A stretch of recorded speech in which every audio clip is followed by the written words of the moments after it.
Across the country, ordinary Americans from all walks of life are taking whatever measures necessary to prepare. My family is preparing for a biological terrorist attack. For the New Madrid earthquake. For a series of F5 tornadoes. And protect themselves. Watch it, Kim. Push him away, push him away. Stop right there! From what they perceive as the fast approaching end of the world as we know it. Dad!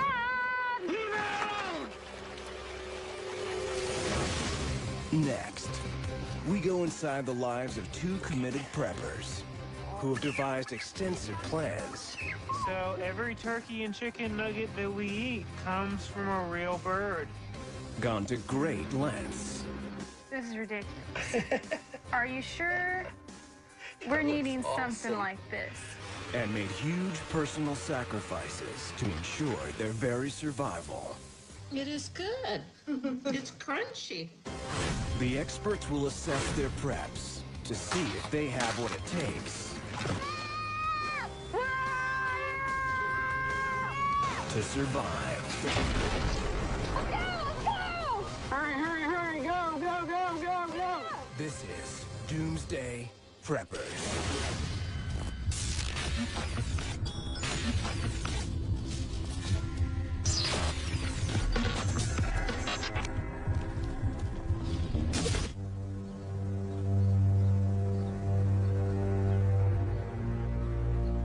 I think there's a general misconception about what's really going on in the world and what's going on in the United States. People are somewhat naive to the dangers that we face and the tough times ahead that we have. Over the past 3 years, it's gotten more clear. The economy looks like it's going downhill. The government continues to not disclose a lot of information to the people. Unemployment has skyrocketed. When people get desperate, they'll do desperate things. Our children are old enough, to see the news, to hear about, the awful things that happen. The signs and the signals are already there. And that's just really starting to scare us at this point. We're preparing for an economic collapse which will lead to Armageddon.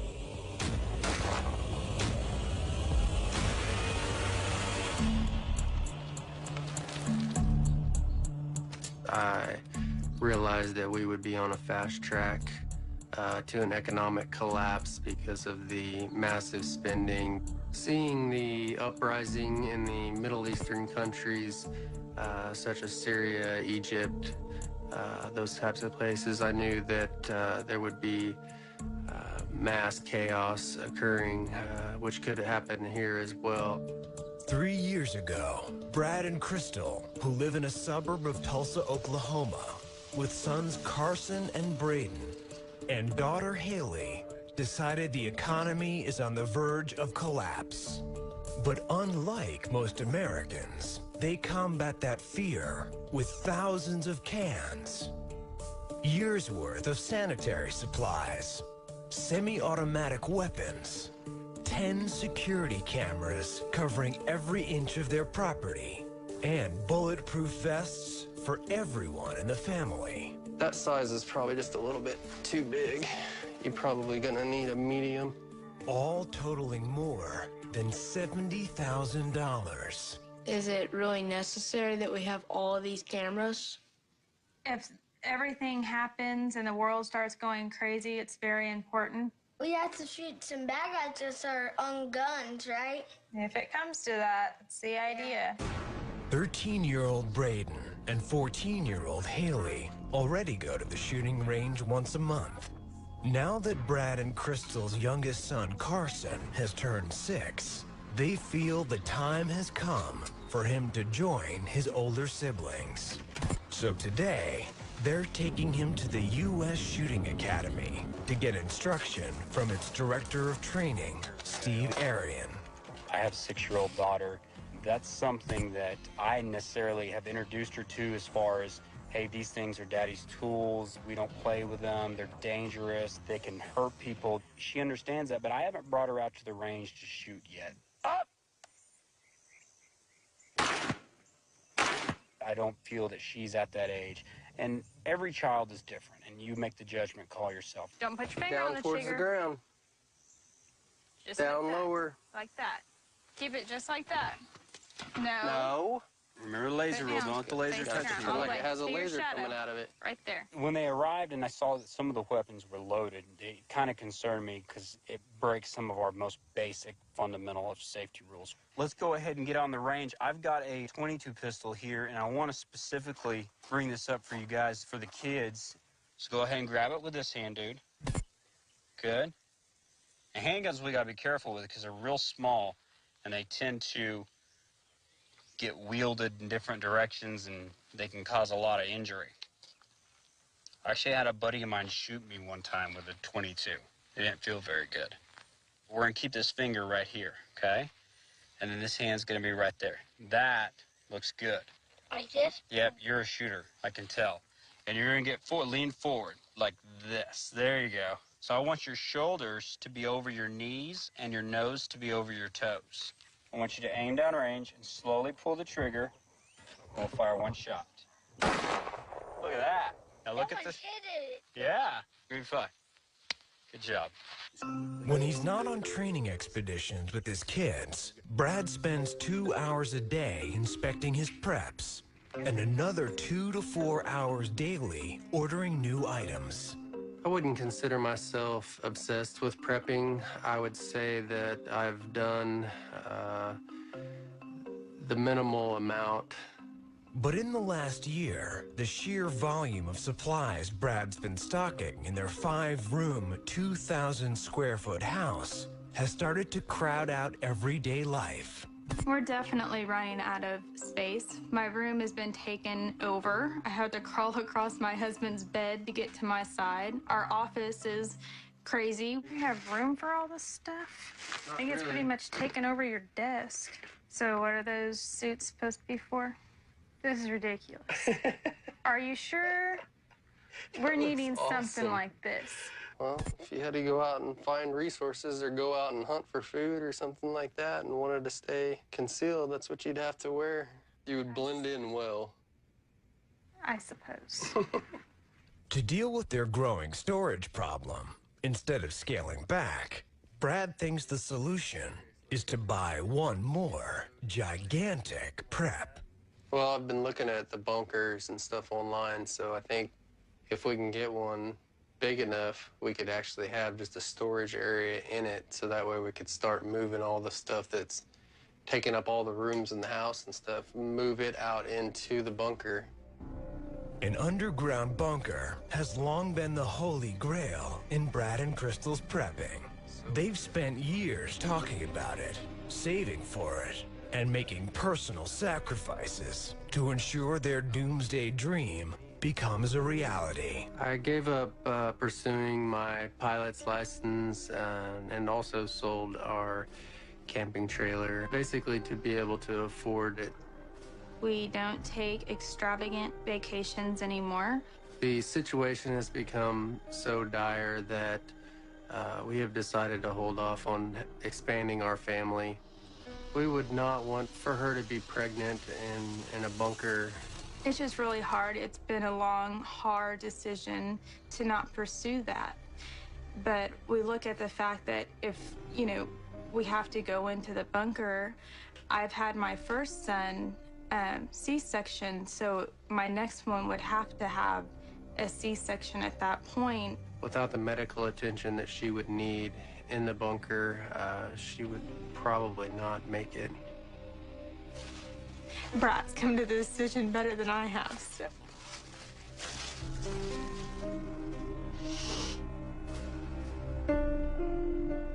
I am such a baby. I don't really know what she thinks. I think she really just thinks that something's gonna happen, but then it's like she doesn't know something's gonna happen. This bunker thing kind of seems stupid. Well, you realize why we're doing it, right? We're getting the bunker so you guys don't have to see that mean side or that evil, because you guys shouldn't have to witness any of that. So going to the bunker is a way to escape murders and rapes and all the things that happen. I think being in the bunker for a really long time would be really hard to do. I mean, it'd be weird. I don't know that we could do it. Me and Haley may have to go and have a serious talk as to the things that could happen to her or even to me being the women. When the economic collapse comes, I'm afraid that the men will get desperate. Men will go to any lengths to get what they want, as far as women hurting them, raping them, and I'm just afraid for my 14-year-old daughter, for her to have to go through anything like that. And as far as my boys, you know, if they were eating, that somebody would come and beat them for the can of green beans that they would have, or the corn. And that scares me to death because they're my entire world, and if something was to happen to them, I would just lose myself. Before Crystal and Brad make the biggest purchase of their prepper lives, they need to find a bunker builder they can trust.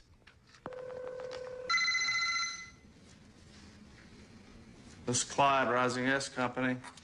Hey, Clyde. I was calling about the fallout shelters. There's 5 of us in my family. We'd like to have something, you know, that would actually be comfortable for, you know, long term. I think I have a unit here, a 10 by 30 that would be perfect, just what y'all would be looking for. I want you to talk it over with your family and let me know when y'all think y'all can make the trip to Texas. Okay, sounds good. Being a prepper, a lot of times, you get mistaken for someone that has lots of guns and ammo, and weapons. Well, that's not what we try to do. After the terrorist attacks of September 11th, Clyde got the idea to build a subterranean bunker to protect his wife and 8 kids.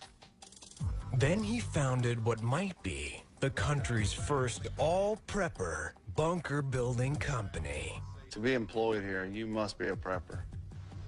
There's lots of customers, clients that we have that purchase bunkers that are leery that someone involved with the location of their bunker, that person not being a prepper, it's kind of scary. Because if someone doesn't have their own preps and they know where yours are at, they're going to come get them in a doomsday scenario. We've got a great country, but we know that something's coming for America. That's going to be the restart button for America. Best bets to hide. That's right. It's exactly right. Be the rabbit in the hole.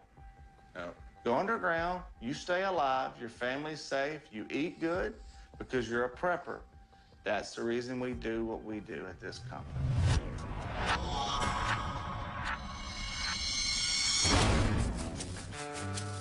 To ensure both employee and client safety, all of Clyde's workers are required to have their own preps and to dedicate overtime to building an unusual new office, one that will double as a bunker for employees and their families in the event they can't make it to their own bug-out locations. That's going to be good there, Brad.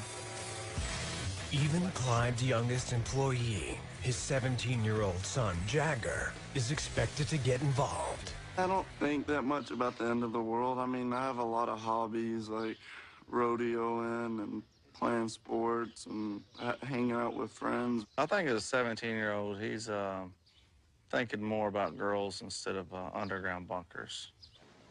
So that's understandable, but we got to get him in the right direction. But it's not something you can really just pick up overnight. You really got to live it. Clyde also requires all his employees master one skill he thinks they'll need to make it to their bunkers alive should doomsday come. Part of the preps here at our company is having horsemanship skills for a doomsday situation. Today, he insists Jagger learn how to select a good horse for a bug out. I don't see nothing about this horse good. What makes you think she's going to be the good doomsday horse? She's pretty. Pretty ain't gonna get it. Good luck. Grab your rope before you get on. Because I don't think she's gonna do that good, buddy. Setting on your rein. You got your rope set? Think she's good? You don't think she's gonna buck or nothing? You good? Let's see her ride.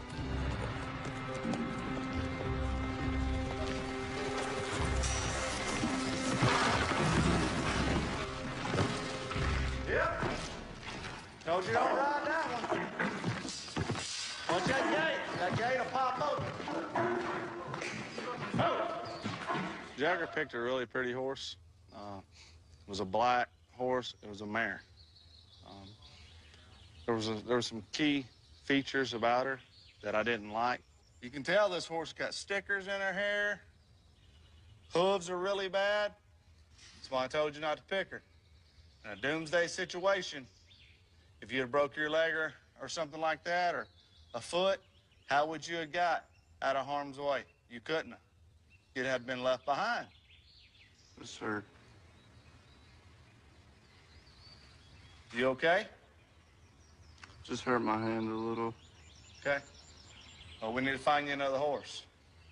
Picked the horse because I guess it was pretty, it was fat.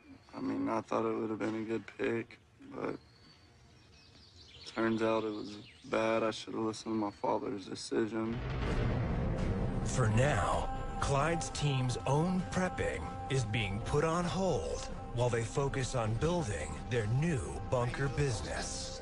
But when the one they want to sell to Brad and Crystal tops out at 19,000 pounds, the job will push these bunker builders to the edge of disaster. Crystal and Brad are afraid social chaos will break out should the economy collapse entirely, so they're about to buy a bunker. But their 3 children don't realize all their parents talk about living underground is about to become a reality.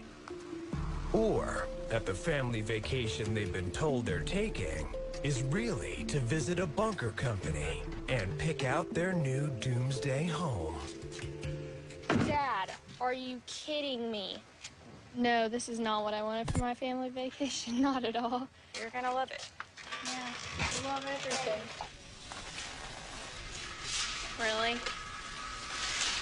This is fun. Don't you think that looks awesome? Clyde? Awesome. Hey, what's going on? What do you think? Looks good. Awesome. Yep. It's weird. Like, how do you live in this thing? Just wait till we're inside. It's got full living area. It's got beds, kitchen, everything. Will I get cell phone service? No. Probably not. How much years can we live in it?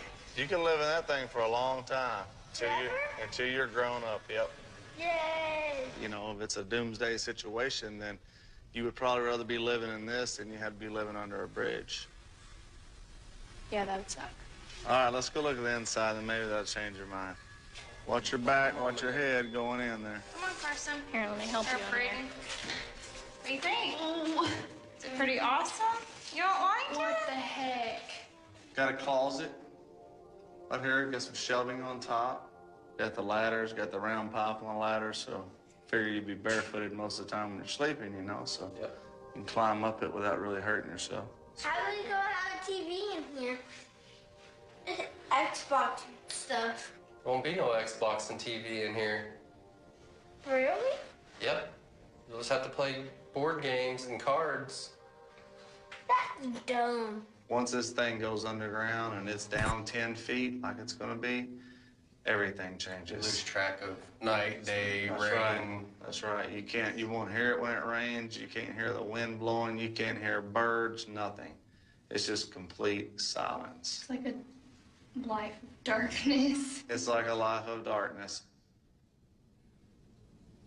I feel very confident with going forward with the next step as we saw it, as far as prepping to get a bunker and be able to keep, you know, my family safe. Obviously, Haley, being a girl, is not quite as impressed with it.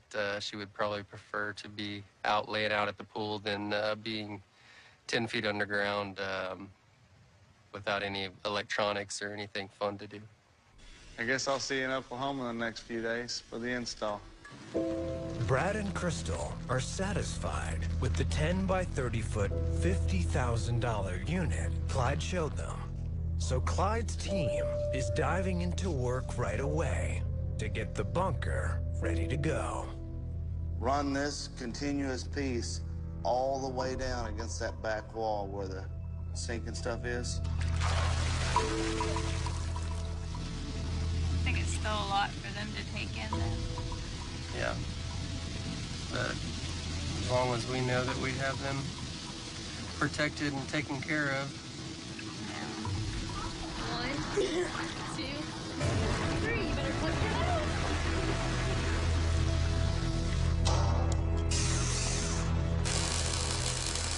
When it's all said and done, Brad's bunker weighs 19,000 pounds. It takes high tensile strength industrial chains just to lift it onto the flatbed for transport.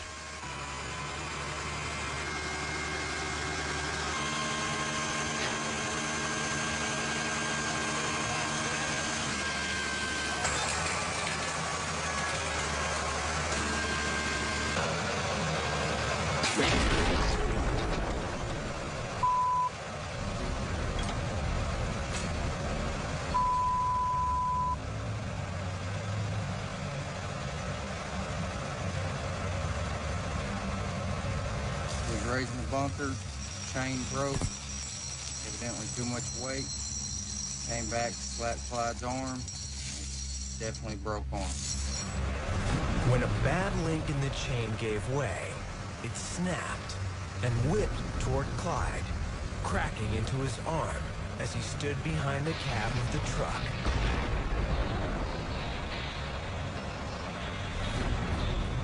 Things could have went really wrong really quick.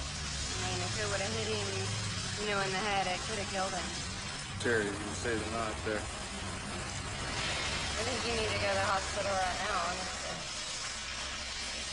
You're gonna get a cast on it. I love you. Love you too. Clyde was supposed to be on the road with Brad's bunker an hour ago. But Clyde will never say die.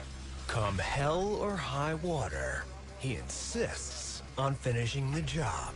We're gonna get this loaded because I'm gonna see it through. I'm not gonna let this here beat me.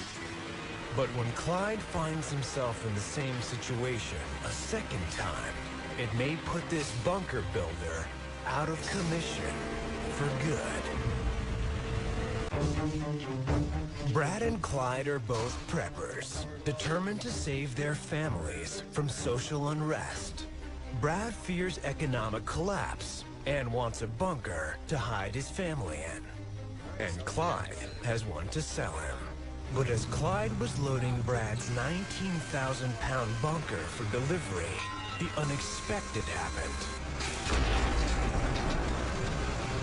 And he was forced into an unforeseen detour.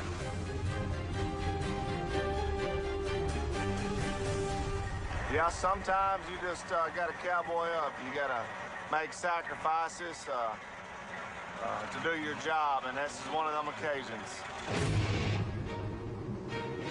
Even with one arm incapacitated, Clyde is determined to get Brad's bunker to him before nightfall. So after a stop at the emergency room, he's pressing on toward Oklahoma. After years of planning, weeks of deliberation, and days of waiting, Brad's family has all gathered together to see their new bunker delivered. Doing, Brad? Good, how are you? We made it. Yep. We made it. There was some setbacks you wasn't aware of, but we had a schedule we had to stick by. I want to make sure to see this through to the end. And what's the process gonna be? We got to come over this fence behind me. We're gonna have to take this bunker, lift it up over the fence, over the trees, swing it around, miss the pull, and get it into this hole. Check everything twice. Because if it falls at 30 feet, it's gonna be a big bang.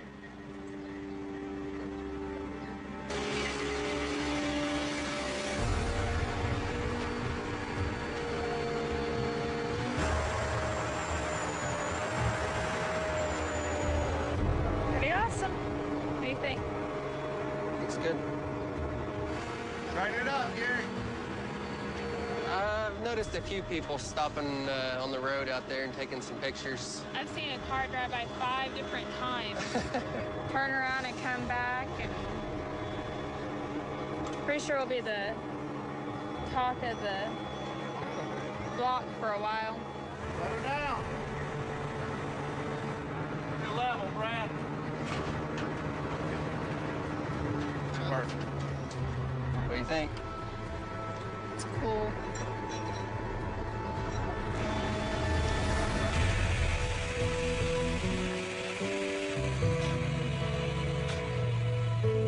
It'll be completely finished for you to go into it tonight. That way the lights will be working. Everything will be good to go. All right, sounds good. Okay, man. Y'all be safe now. I know that the kids will not be excited about having to live in a bunker in a doomsday scenario. Go, go, go. But I will definitely feel better knowing that I've provided for them a safe shelter out of harm's way. Hurry, hurry. As a mother, my kids are my entire world. Careful, careful. And I would go to the end of the earth. I would do anything to keep them safe and out of harm's way, no matter the cost.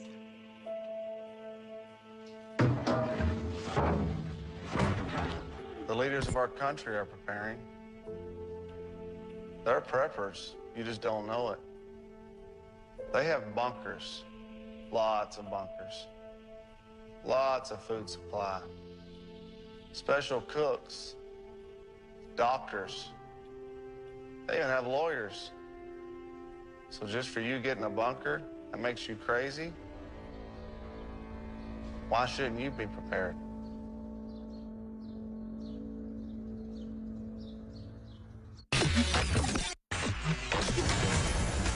Brad, the expert practical preppers, have assessed your preps and commend you for investing in a reliable shelter for your family.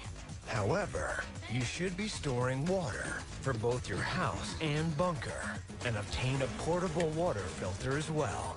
We do have several lakes close by, so I do see the need for that.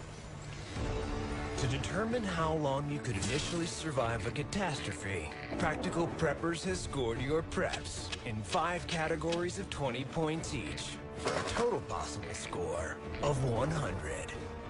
Food, 11 out of 20 points. Water, 5 out of 20 points. Shelter, 14 out of 20 points. Security, 9 out of 20 points. In addition, for having the foresight to acclimate your family to life in the bunker before disaster strikes, you receive 10 X Factor points. Overall, you get 49 out of 100 points. You have 4 months initial survival time. I would completely disagree with the experts. I think that we've went above and beyond to do as much as we can in the amount of time that we've done it. We're spending the next 24 hours in here. Are you kidding me? What? Yep, sleepover. Oh, come on. Kevin Barber's 3 young children used to live the American dream in the heart of the Midwest. But not anymore. They're bugging out. But they're not just being forced to give up their home, friends, family, and their toys. They're losing their entire country because the Barbers are abandoning America and bugging out to foreign lands. Muy bien. But when push comes to shove, learning how to become international preppers may prove to be more than 3 little kids can handle.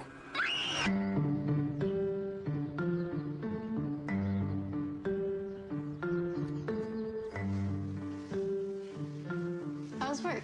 Good, how are you? Good. I'm a pretty normal guy. I live in suburban Kansas, never lived more than 30 minutes from where I'm at right now. I have a car payment and a house payment and a gas bill, water bill, electric bill, food bill, daycare bill, school bill, and everything else. And, you know, that's a problem.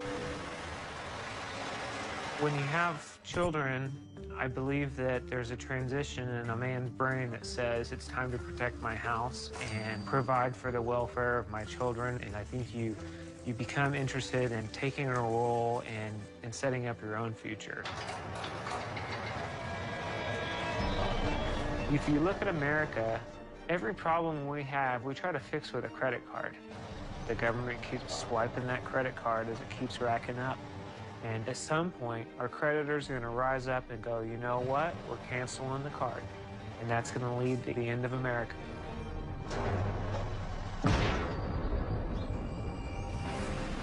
Kevin Barber believes that his suburban American dream will soon turn into a nightmare due to a pending economic collapse.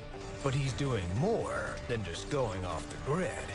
He's pulling up roots and turning his back on suburbia to take his family someplace no doomsday prepper has ever gone before. We're moving to Costa Rica to escape America's economic collapse.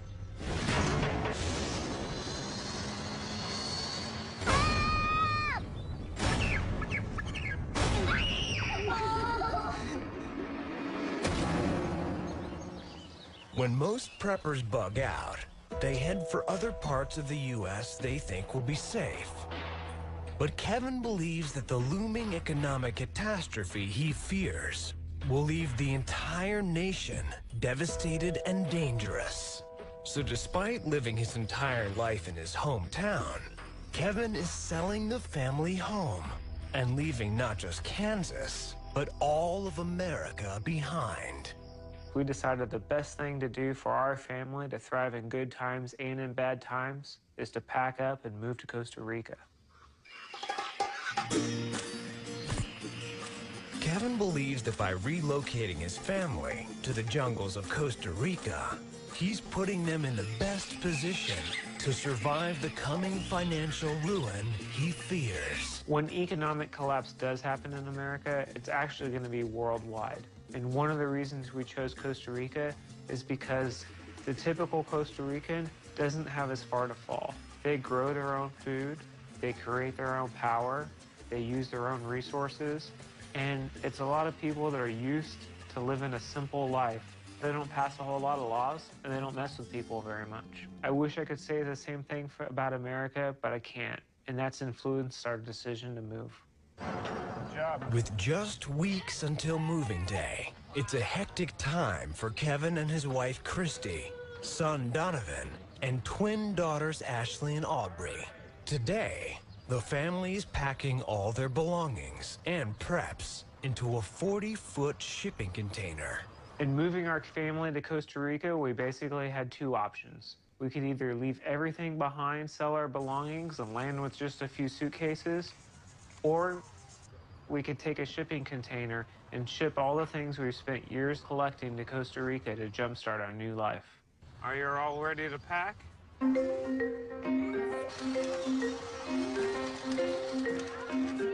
Kevin's shipping container gives him only 2,400 cubic feet to fit everything he feels they'll need to survive in Costa Rica. All right.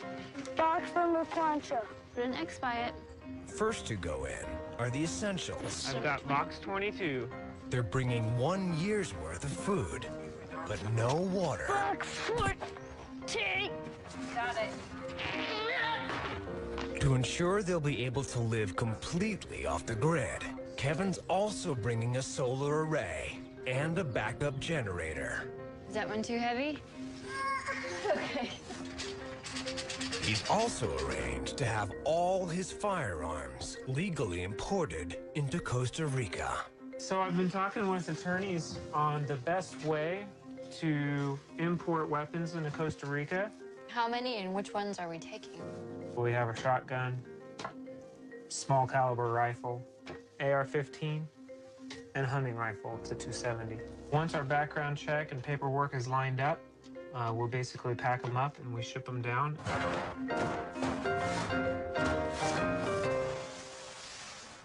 Living a self-sufficient life isn't just about buying gear. It's about acquiring a lot of skills. So something that's really important to me is to learn everything we need to learn and practice everything we need to practice so that we can live that self-sufficient lifestyle in Costa Rica. Starting today, Kevin plans to put his children through a prepping boot camp to prepare them for their new life in Costa Rica. Hey, are you guys ready for your Spanish lesson? Yep. One radical thing about Costa Rica for us is that they speak a whole different language that we don't. So we're going to need to learn Spanish as soon as possible. Yep. I brought together a Spanish tutor. Se llama Lorena. Can everyone say hola, Lorena? Hola. ¿Cómo están? Kevin believes his children will be able to adapt to speaking Spanish quickly. Gracias. But it's their ability to adapt to another situation they may face in Costa Rica that he fears could be the difference between life Mom! Dad! and death. Help! Help! Kevin Barber believes that the United States is on the verge of a crippling economic collapse. So he's planning to get out of Dodge and move his entire family 3,000 miles away to Costa Rica. I'm not the kind of guy that's going to sit around and read a bunch of doom and gloom and just complain about it. I'm the kind of guy that's going to find something to do about it. Kevin only has weeks left to get his family prepared for the challenges he believes they'll face in a foreign land. Since 46% of Costa Rica is made up of forests, today Kevin is putting his kids through a real-life hide-and-seek scenario. They are lost in the forest and must figure out how to survive. Mom! Dad!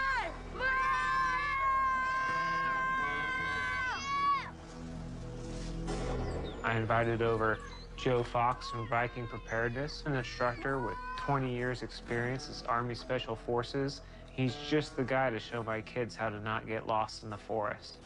Mom, Dad, where are you? Come on! Hey, sometimes when you're out there lost, you don't have anything. It can be pretty scary, right? When we realize we're lost, it's like, I don't know where Mommy is. I don't know where Daddy is.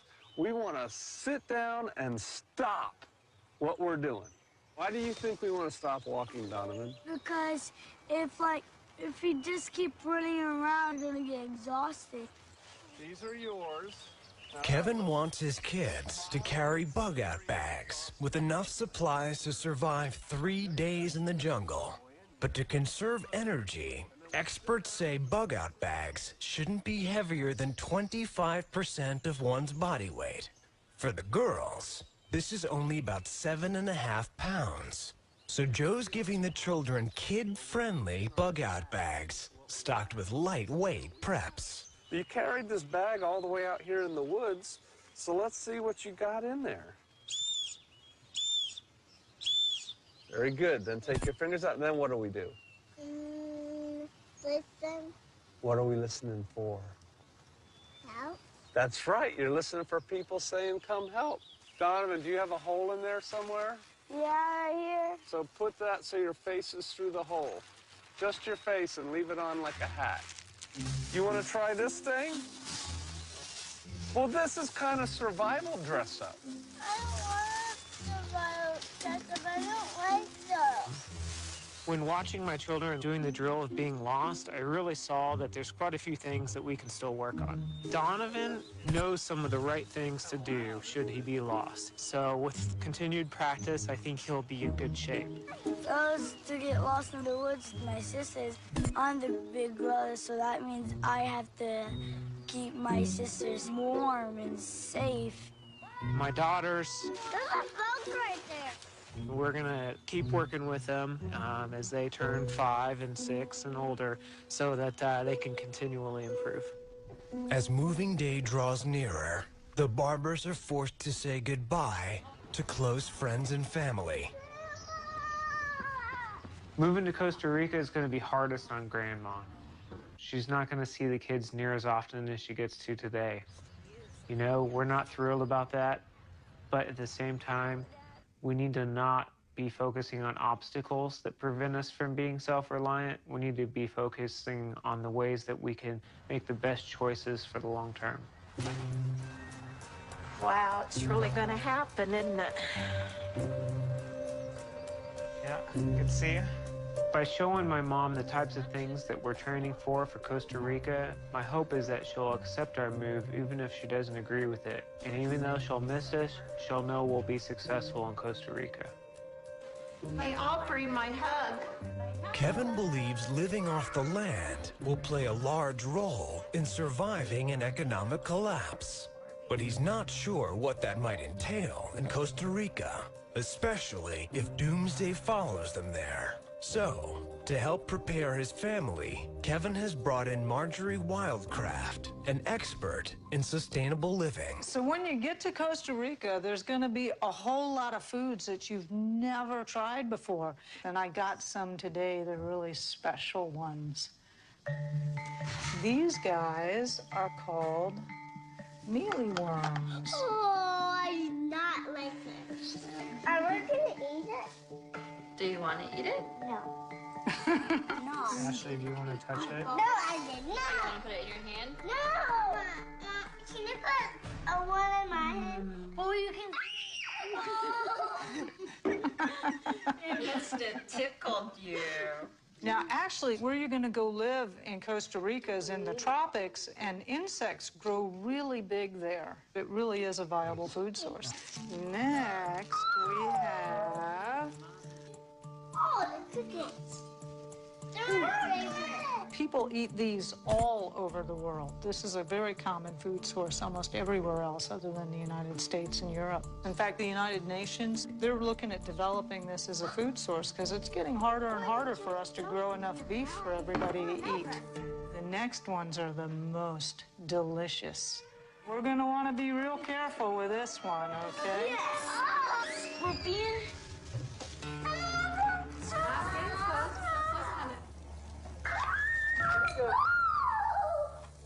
It's bigger. We're gonna cook these up and you'll get to try them. You don't have to. You don't have to. Now, for the mealyworms, we're just gonna put them in the pan with a little bit of butter. They're not gonna be happy about it. See, look at them jumping around. Now, they're little tiny things, so they cook real quickly. Look at there, they're almost popping like popcorn, huh? Whoa, they're popping and jumping. There's a lot of really good protein and fat in these guys. And when you're self-sufficient in growing your own food, fat is actually very difficult to grow. Fully cooked, right? Mm-hmm. They're fully cooked. Oh, are you sure? Did it move? No, it didn't move. Okay. Those are good and dead. Never mind. Oh. It is good. It's crunchy. Mm-hmm. Good, please. You want to try one? I do not want to try them. These guys in here. Pop it in your mouth, Mia. Can I try?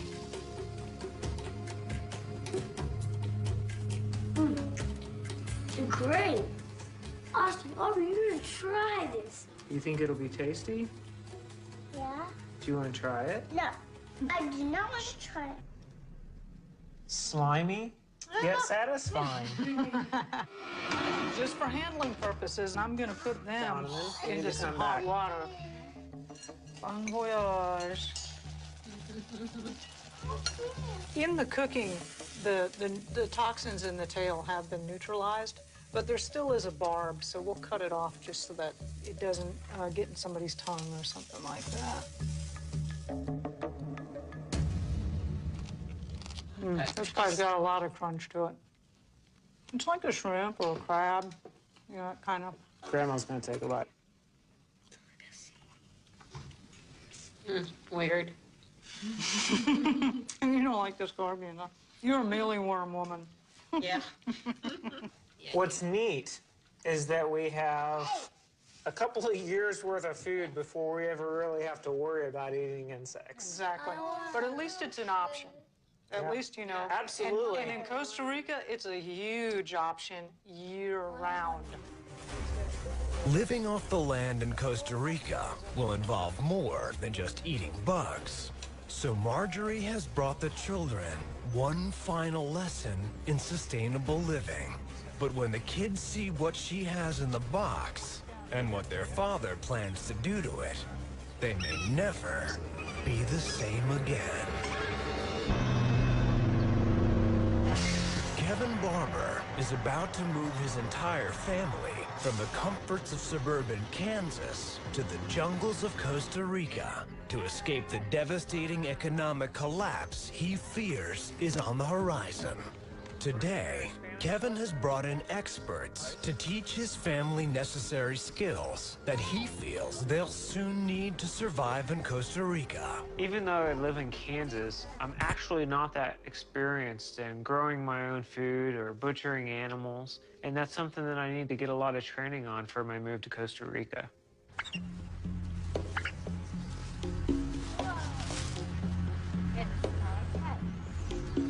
So, Kevin, are you going to help me with this? Absolutely.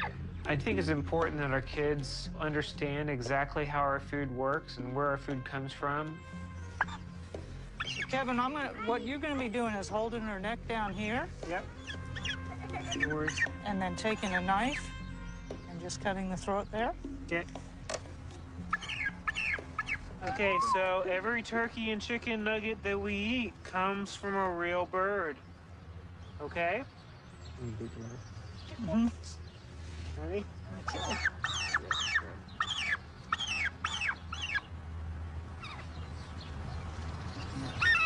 Just go in there and make a real good quick. There you go. That's good. It's just sad. Sad. Sad killing a turkey. Because, like, they just want a normal life. They don't want a life where they get murdered. Okay, so this is what happens when you butcher a turkey. It's the first step, and the next step is to skin the bird, and then we'll clean it out, and then we can put it in the oven. What we're going to do first is just start cutting along the edge here to loosen the skin. So far? There you go, yeah. And now you're just going to pull that skin off. Actually, pulling it is better than using a knife. It'll become more cleaner. One of the great things about home butchering and doing your own rabbits and chickens and turkeys like this is that you can butcher it, cook it, process it, eat it, and never have to have refrigeration. You just want to make sure that you don't see anything really strange about the liver, that maybe worms in it or scarring or really severe discoloration or gray. In that case, you'd be really suspect about the whole meat. Mm-hmm. It's really gross. And we'll also just cut. I do think that this was probably difficult for my kids to watch, especially for the first time. But, you know, I think that was a great learning experience for our family. And I hope that after doing this, my kids will respect, you know, the value and the work and, you know, the animals that go into what we eat every day. Yummy. I don't want to eat it. You can just look at it. You know, I think you get a lot more out of it when you see all the work that goes into, you know, preparing your own foods from scratch. Literally. Shouldn't have to try it. All right. With the container loaded and their possessions bound for Costa Rica, the family's move is finally a reality. And it's time for Kevin's mother to say goodbye. I almost just tried to remember that as much as I don't want you to move away, I have a cool vacation to look forward to. Love you, Mom. I miss you, Grandma. I'm gonna miss you.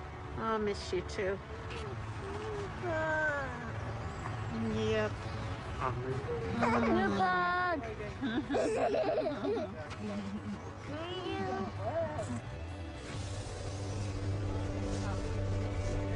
Bye, Grandma. See you in a couple months.